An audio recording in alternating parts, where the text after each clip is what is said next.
অন্যদিকে হালিশহর পুরসভার উপপুরপ্রধান সহ ১৬ জন তৃণমূল কাউন্সিলরের পদত্যাগ। ব্যারাকপুরের মহকুমা শাসকের কাছে পদত্যাগপত্র জমা দিলেন ১৬ জন তৃণমূল কাউন্সিলর। ২৩ আসন বিশিষ্ট হালিশহর পুরসভায় ১৬ জন তৃণমূল কাউন্সিলরই পদত্যাগ করেছেন দলের শীর্ষ নেতৃত্ব।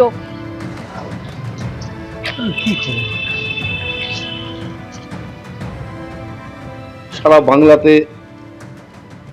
মানুষ আমাদের বিরুদ্ধে রায় দিয়েছে এবং আমি গণতন্ত্র প্রিয় মানুষ এবং এই রায়কে, এই সরকারের বিরুদ্ধে যে মানুষ রায় দিয়েছে সেই রায় মাথা পেতে নিচ্ছি এবং এটাই নেওয়া উচিত, এটাই গণতন্ত্রের রীতি।